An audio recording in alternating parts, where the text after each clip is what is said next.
So we recently did a video on the free-to-play account talking about how we are farming Ultra Nightmare difficulty Demon Lord Clan Boss and the insane rewards that we are getting in the form of legendary tomes and sacred shards and 30 ancient shards a month and all of that good stuff from farming Ultra Nightmare Demon Lord on the free-to-play. So what is up guys, this is Cobb and it's time to cover all kinds of budget champions and budget teams that you can build yourself to get started, man, with looking towards 3-keying or maybe even 2-keying Ultra Nightmare Demon Lord Clan Boss. The idea with these teams is not to build the best Demon Lord Clan Boss team in the world. For example, an Infinity Wixwell Shield team that just never die and won't key every single difficulty of Demon Lord, right? That's just going to be out of reach for a lot of people. We're not going to be covering unkillable teams like Man-Eater teams and stuff like that. This is just going to be a vanilla team that's going to be accessible to most players in the game that you can look towards building over the coming months in your account, especially for beginner players out there that are not able to blast their way through even Nightmare difficulty Demon Lord yet, let alone Ultra Nightmare. Now before we get started, man, if you're looking to start off a new raid account, then all you got to do is hop onto laptop or PC and click on the beginner link that's below this video at the top of the description box and use that link to create a new raid account, man, for a double legendary start. Basilius Ranas as your day 1 start legendary champion, that's from using the link down below, as well as 3 free epic champions, and then you can input beginner code Desert Queen on day 1 of your new account as well, man, to secure that juicy void legendary to Hanorak, man. Best beginner promo link going and the best possible way as of right now to start off a new raid account in 2025, man. So first and foremost, man, the tools that you want to bring into Demon Lord Clan Boss are going to be the following, and they're going to pop in above my head right now. The key tool that you need to bring into Demon Lord if you are not building an unkillable or block damage or Infinity Wixwell team, it's going to be a strong version, meaning 50% version, decrease attack debuff that is reliable as hell, right? Decrease attack debuff, decrease defense debuffs, weakened debuffs are a big deal. Poison and HP burn is a great damage source to bring into Demon Lord, right? They're also fantastic. Defensive tools like Ally Protect on your guys, increase defense, shielding, AoE Heals. These are all great tools to bring into Demon Lord. And you also can't understate the effects of things like ally attack skills and counter-attack buffs and stuff like that, right? Anything that can maximize the damage that you are pumping into Demon Lord is going to be huge, while also just maximizing the amount of turns that you can survive. That's essentially it, right? I will also say as well that things like proper masteries on your champions are going to make a huge difference, especially if you're relying on things like ally attack skills and counterattack. Like, you're maximizing the amount of A1 attacks that you're just getting off against the Demon Lord. You're maximizing the amounts of instances of damage that you're getting off against Demon Lord. Suddenly, mastery traits like Giant Slayer and War Master become massively impactful over the course of the fighting and just add millions to your damage total just from having those masteries farmed. Okay, so having champions really well and truly fully built does make a huge difference in your Demon Lord squad. And so with all of that in mind, I've got a few teams to cover in this video, and then we're going to cover some honorable mention champions that didn't make it into any of these teams. First and foremost, the first thing I'm going to say is that Ultra Nightmare Demon Lord Clan Boss is bloody difficult, okay? It's tough, especially for a newer player out there, okay? So while these are going to be mostly budget teams, don't be surprised to see the likes of a Corvus the Corruptor show up in some of these teams, okay? You're probably going to need 1 or 2 legendary champions that are pretty bloody good into Demon Lord Clan Boss if you're realistically looking to 2-key Ultra Nightmare Demon Lord Clan Boss. You just can't get away from it. You need some powerful specialist champions that are going to get you through this fight, and so it's really hard to create like a rare and epic champion only team that's going to be able to 2-key Ultra Nightmare Demon Lord. And so while I know there's going to be some surprised Pikachus watching this video right now, I'm letting you know right now that there are going to be some specialist champions like Corvus that make their way into this team. Corvus brings a pretty reliable 60% land rate decrease attack debuff on his A1 skill, which is great. Decrease attack, remember, is bloody important into Demon Lord, and so he brings that. He brings a double hitter A2 that increases the duration of enemy debuffs by a turn, which is great because he's also a poisoner that places poison sensitivity debuff as well. And so Corvus going to bring in a lot of damage to the table, a lot of survivability to the table with the decreased attack. You could even run as an aura lead on this team as well. Honestly, defense percentage auras are really second place only to speed auras, like speed auras in all battles, as far as your aura lead goes. Into Demon Lord with like maybe HP or attack coming in like joint third, I suppose, but defense auras are a pretty good backup to a speed aura, in my view, at least. So that's why the Corvus is on the team. In this team, we are actually going to be running the Haikatoon as the aura lead. Not a great Demon Lord champion. Not great, but you know what? it's just a testament to how important speed is in this game, the fact that she's making it into this team at all. She brings a 19% speed aura in all battles. Great, lovely, this is active in Demon Lord. And then she brings 10 meter fill and increased speed buff on the A2. The rest of her kit is bloody useless in a Demon Lord. Doesn't do anything, right? All we care about is the fact that she's boosting the speed of the team and maximizing the amount of damage and attacks that we're getting off. And so, Haikatune, do not sleep on her. She's not a bad champion at all to take into Demon Lord. We're also going to be using Michelangelo, who, of course, up until, recently when this video goes live, he might not be the Logan Reward Legendary anymore, but he's a Logan Reward Legendary champion at the time that I'm shooting this. Places decreased attack debuff, also places Leech on his A3, which isn't nothing. It's a bit of extra healing for the team, having a Leech debuff. Also places decreased defense at 100% land rate, right? You've got to have reliable ways of placing especially decreased defense and decreased attack on your teams, right? Like a 50% land rate decreased attack debuff is not going to cut it, okay? It's not going to cut it. If you're running a 50% land rate decreased attack debuff for your team, like a Rector Drath or something, you better have more than one decreased attack debuff on the team, right? Because if this debuff falls off into Ultra Nightmare, things are going to go south for your team very, very quickly indeed. This team's not going to have that problem. It's got Mikey and Corvus. We've also got a specialist damage dealer in this team in the form of Geomancer, who places HP burn and weaken debuffs, which are, again, 2 premium debuffs to bring into Demon Lord Clan Boss, so he's going to be doing a great job with those. And of course, he deals a lot of enemy max HP damage with his passive skill as well, anytime the Demon Lord attacks into him. And so, yeah, Geomancer is going to be a great, great source of damage. And we've also got a Hitatsu on this team. Hitatsu, another great Demon Lord champion, also brings Leech on his A1, brings another form of decreased attack on his A2. We've got a little bit overboard with the decreased attack debuffers in this team, but whatever, it's not meant to be a perfect team, it's just meant to showcase some budget option champions, right? Hitatsu, great, great champion. Decreased attack is 80% land rate on Hitatsu, so you probably want to run him alongside another less than reliable decreased attack debuffer just in case this fails to land. And he also brings increased defense and continuous heal buff on his A3, so he's going to help to take care of not just a defensive buff but also the healing that the team requires as well. And so in this team you could argue that there are 4 budget champions in this team, right? The Haikatune, the Mikey is a free login, the Geo and the Hitatsu. This is how this team does. And again, this is just the first team of 3, right? So we're going to get off a crap load of poisons. Decreased attack debuff is going to have very, very good uptime on this team as well, as you can see. And while this team isn't particular, it doesn't have a lot of direct damage really, outside of the Mikey, who's attacking in for pretty good damage. He's actually built on lethal gear in this example. Maybe he'd be built in like savage gear or something on your own beginner-ish team. So he's going to hit decently hard, but most of our damage is going to be coming in from poisons and from HP burns. And then besides that, this team is just leaning very, very heavily on defensive tools, right? Very good decreased attack uptime, as well as increased defense buffs coming in from the Hitatsu. And so this team's just quite tanky with pretty reasonable damage. And that's it. That's the team, There's nothing super flashy about this team in particular. It's just doing a lot of the fundamentals very, very well. And so the damage that you're aiming for with an Ultra Nightmare Demon Lord team like this is 35 million. If you can deal 35 million damage in a single key into Ultra Nightmare Demon Lord, that's enough damage to 2-key the boss and get the 70 million damage total required over 2 keys to get the Transcendent chest, right? To get the max chest from Ultra Nightmare. A goal before that you can aim for is, I guess, about, is it like 27 million, 28 million damage? My math's probably off, but whatever, if you're able to deal like roughly 27, 28 million damage, then you're doing enough damage to be able to at least, wait a minute, what am I talking about? No, it's more like 23 million damage. Oh, for God's sake.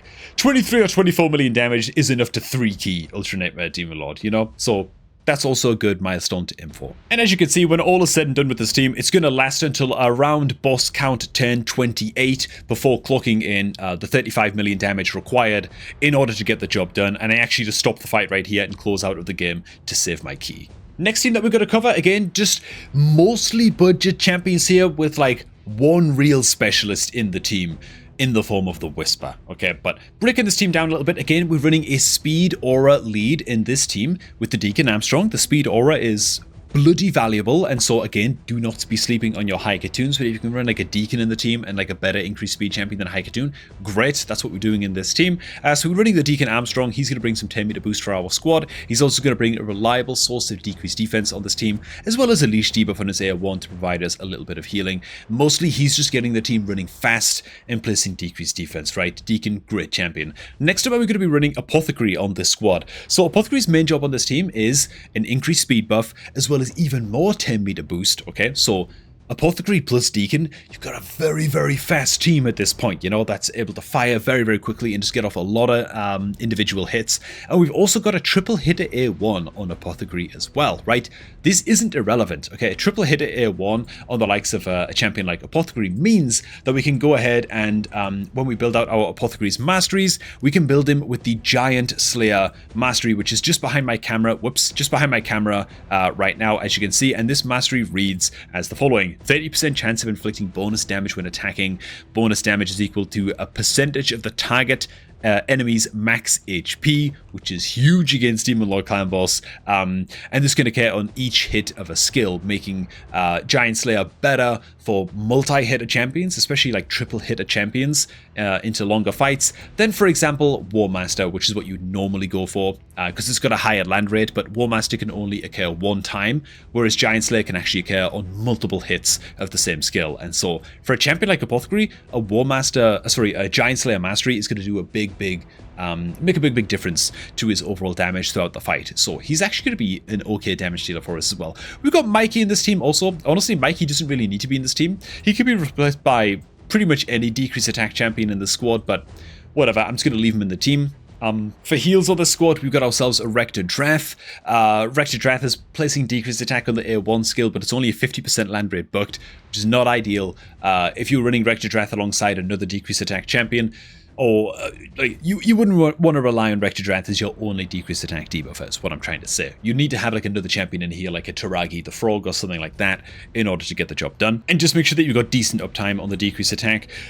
She's also going to handle the healing on the squad, and honestly, even placing Perfect Veil on your champs, it's not the worst debuff in the world to bring along. It's not mega impactful, but champions that are under a Perfect Veil buff take 15% less damage just flat, so you know, it's not the worst buff in the world to bring along and will help with survivability a little bit. This team is very, very much just built around going fast and supporting our specialist damage dealer, who's going to be Whisper, right? This could be like a Newt. This could be like a Teox or an Acrisia or like some like god tier damage dealer. In this case, it's a slightly more budget option with the Void Epic Whisper, who places Weaken debuff on an A1 skill. Self buffs with increased attack and increased crit rate, and just smacks the crap out of the boss, right, with a lot of extra turn mechanics. Okay, so she gets an extra turn on a double hitter A3 if the target is under decreased defense and weaken debuffs, which we've made sure that we've got reliable weaken and decreased defense debuffs in this team. And of course, she also has a 10% chance just on hit from her passive skill of getting an extra 10 whenever she lands a crit. So that's a bloody huge deal as well. She also gets increased damage inflicted against bosses by 20%. She's a great specialist damage dealer for just boss killing, you know. So that's the squad. And this is what this team looks like in practice. Now, anytime the... Oh god, okay, so the Whisper's about to start attacking on in, and she can trigger ridiculous amounts of extra 10s in a row. As you can see, she's just going absolutely ape and just doing stupid damage. But anytime the Apothecary attacks in, watch his damage, man. Check it out. Triple hit. Oh, he didn't get a single Giant Slayer proc.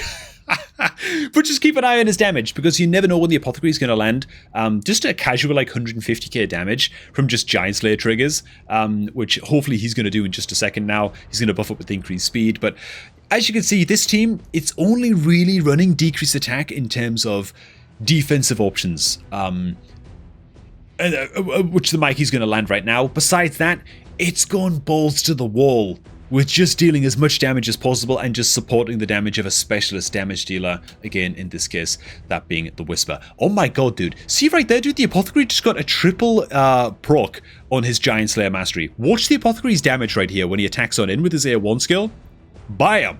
3 instances of 60,000 damage. That's the power of the Giant Slayer, man. 180k damage he just dealt there just from his mastery trigger alone. Over the course of the fight, the Apothecary can actually do pretty damn decent damage over the course of the fight, you know, so do not sleep on those triple hitter champions. Drexthar is another champion that can do a similar job with a triple hitter skill. Vorgoth is another one. I'll get to some more honorable mention champions after this that you can also look to build out for your more budget Demon Lord teams after we're done covering this squad. And if we just skip on towards the end of the fight, you can see the Whispers just going absolutely mental still. This is boss 10 count 22, so we're not surviving for quite as long with this team. That's not that shocking, really. With a little bit more refinement, I'm sure that this team could more comfortably achieve the 35 million damage required to 2-key Ultra Nightmare, but yeah, alas, just gonna get one-shotted.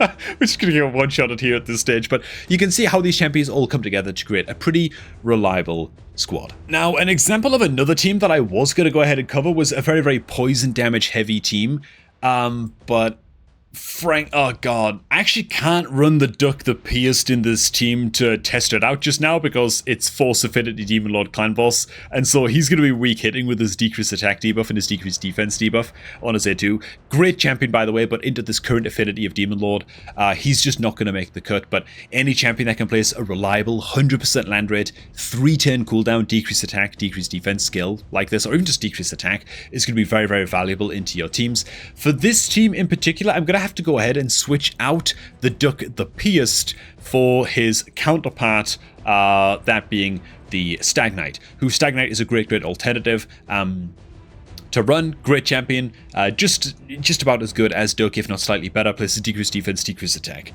Again, on a 310 on his A2 skill. So we're going to go ahead and sub in the Stag Knight. Our aura lead is once again going to be a speed aura, this time with Stock the Broken, who brings all kinds of poisons, as well as poison activation, as well as continuous heal buffs as well. So he's going to take care of the healing and the poisons. Again, he's like our legendary pick for like a specialist option to sort of build our team around. We're going to be throwing Farrakhan the Fat into this team. Great champion, incredible into Demon Lord, brings a big ally attack skill, which again, remember, as long as you go full masteries on your champions, any ally attack skill is going to be triggering a lot of Giant Slayers, it's going to be triggering a lot of War Master procs and getting a lot more damage than you might expect from an ally attack skill, so this is great.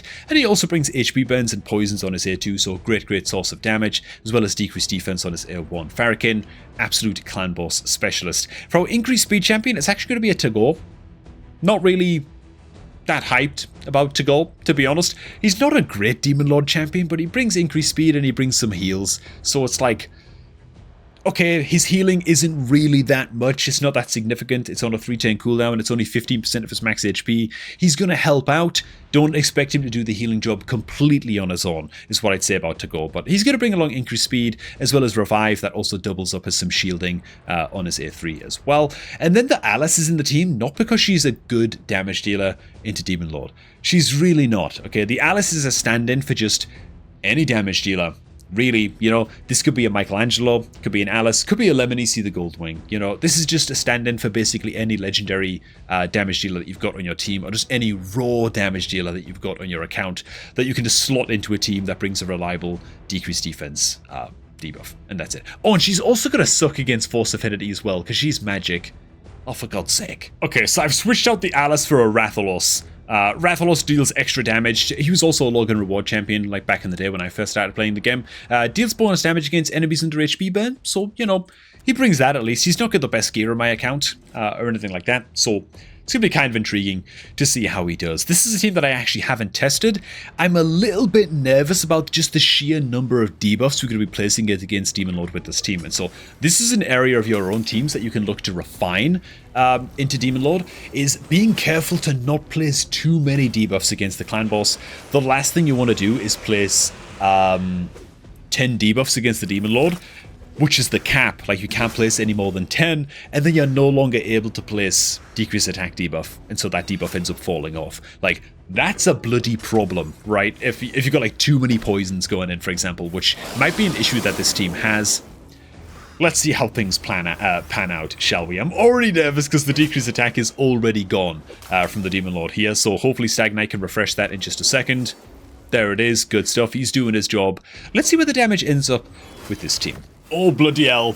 And it's already happened. We've already landed too many poisons. And so the Stag Knight is already failing to place his decreased attack because the boss is debuff capped.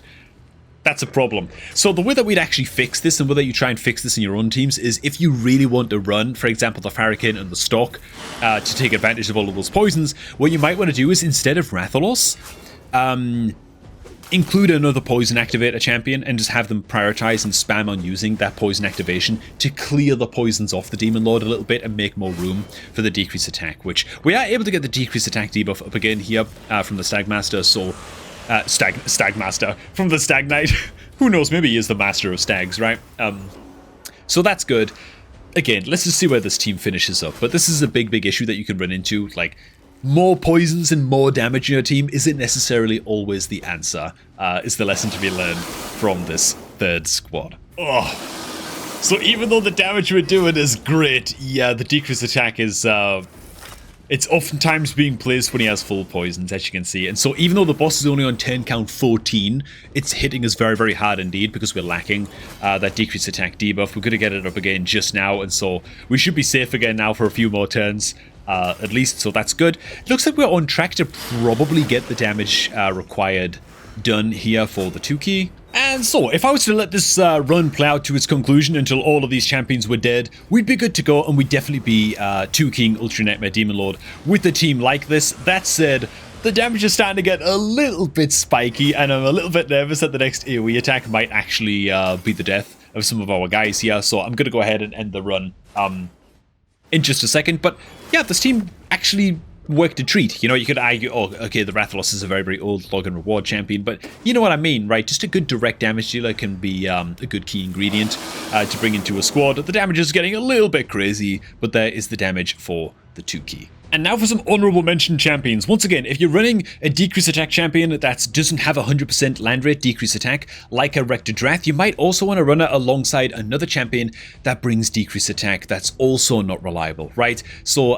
Sepulchre Sentinel is the great option here. Attacks one enemy, 60% land rate, strong version decreased attack debuff for 2 turns. It's very, very nice. She also brings increased defense and block debuffs, lasting 2 turns on all allies as well on the A2 skill. And even her passive is pretty good for just mitigating damage that's incoming onto your squad, right? So Sepulchre Sentinel is a great option to just give your team that survivability that it needs. And I am going to sort of rapid fire these honorable mentions just a little bit because I don't want this video to go on for forever. But Skull Crusher, another great champion. It's all about its A2, which is a 3-turn cooldown, 50% ally protection skill. Very, very good for just mitigating damage across your squad. It's one of those key defensive buffs that you can bring to the table. But he also places counterattack buff on all allies except himself for 2 turns as well. That's a lot of extra attacks going into the Demon Lord, man. This counterattack ally protection combo wrapped up into 1 skill. Very, very good indeed for Skull Crusher. We did briefly mention Vorgoth of the Undead Hordes, but this is another champion that you can run with Giant Slayer, just like the Apothecary. So it's got a triple hit at A1 with a chance of increasing the duration of a random debuff on the target by 1/10. So, you know, you can get away with running maybe 1 good poison champion on your team alongside the Vorgoth, who's bringing this triple hitter with Giant Slayer. That's a great little damage combo right there, and you're increasing the duration of poisons on the target too.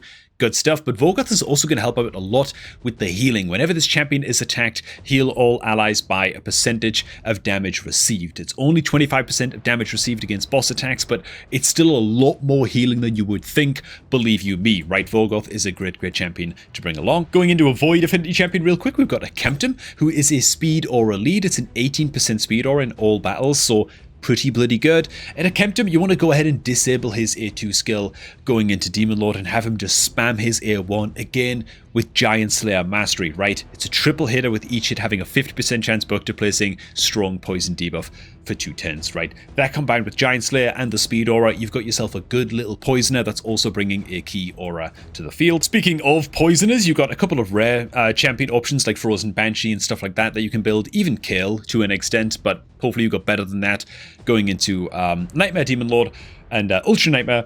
Eothar is going to be a decent option as well. 3-turn cooldown on A2, attacking in 4 times at random, each hit with 100% land rate, strong poison debuff for 2 turns. Great little poisoner, to be honest. He also brings a chance of stealing a random buff from the target as well on his A1, which against certain affinities of Demon Lord, for example, Force Affinity. Force Affinity is self-buffing itself with increased attack buff. So having an Eothar come in and actually steal that buff isn't nothing. You know, it's actually like pretty okay, man. So as a clan boss specialist and just poison champion, Eothar is actually not bad. You've also got Venomage. Venomage brings double poison on his A3 skill, as well as poison activation on his A1, which is quite good as well, especially if you're running multiple poisoners alongside a Venomage and you want to reduce the amount of poisons that are on the boss at any given time. Activating those poisons actually is a good way of dealing damage with the poisons, but also clearing those debuffs to make sure that you always have room for decreased attack. So Venomage, very, very good. Also brings decreased defense and decreased attack on his A2 as well. Very, very nice. Like, Venomage is a fantastic Demon Lord Clan Boss Poisoner option as a result. In the Barbarians faction, we have the much slept on Aina, who brings a double hitter A1 with a chance of granting herself an extra turn. Pretty good. Then she brings a weakened debuff on a 3 turn with a 100% land rate on her A2. So she handles the weakened debuff, and she also handles the decreased defense debuff. 3 turn duration decreased defense completely mitigates the fact that it's a 4 turn cooldown. Kinda doesn't matter if it's a 3 turn duration debuff. Yeah, she just handles those debuffs. If you're lacking those debuffs, you need them reliably on your team, she can actually be a good budget option champion to build for that job. Back in the Lizardmen faction, we've got Aox the Rememberer, double hitter A1, 30% chance on each hit of placing poison debuff. This is more of just a bonus for his kit though, really, right? He's a support type champion that has a chance of placing poison. You can't turn your nose up at that. It's pretty good. He also brings some AoE healing on a 3-turn cooldown on his A2. Most importantly, though, he brings a 3-turn cooldown, 100% land rate, decreased attack debuff on all enemies for 2 turns. And the best part is that he's also got a chance of placing decreased crit rate if the enemy has 50% or more 10 meter. So that's great against Demon Lord as well. 2 fantastic debuffs to bring to the table here. But the real best part is that he's not attacking in and placing decreased attack. It simply places decreased attack debuff. What does that mean? Well, if you attack into an enemy and then have a chance of placing decreased attack, that attack can weak hit against certain affinities, right? Aox, remember, is force affinity. If he's attacking in and then trying to place decreased attack with that skill against a spirit affinity clan boss, he can weak hit with that skill and just fail to place the debuff completely, which bloody sucks. The fact that he's placing decreased attack means that he cannot weak hit with this skill, which is bloody good, right? That's man, lovely little champion. And we couldn't really have honorable mentions in this video without touching on the ultimate Demon Lord Clan Boss Specialist champion, that is Fane, who brings 100% land rate, decreased defense, weakened debuff, 2 poison debuffs, and a decreased attack debuff, all in the same kit. Checks so many boxes that you want to be checking going into Demon Lord. Fantastic champion, and she's really only rivaled in this way by Anax of the Undead Hordes, who places decreased defense, who places poison, decreased accuracy, and weakened debuff. And so the only thing that Anax is lacking is that decreased attack debuff, but every other box he's checking quite nicely as well. This is by no means a comprehensive, honorable mentions list. I'm sure there's a lot of good Demon Lord champions here that I missed, but these are just some off the top of my head that I didn't include in any of those showcase teams. So make sure to fill me in on any that I missed down below in the comments, man, and help each other out with building a Demon Lord Clan Boss team down below that can take on Nightmare and Ultra Nightmare Demon Lord Clan Boss, man, because it's such a bloody big deal. Thanks for watching, guys. Hope you also enjoyed this one, man. If you did, make sure to like on the video. And of course, if you're looking to create a new raid account, get that done right now by using the beginner promo link. It's down below this video at the top of the description box, man.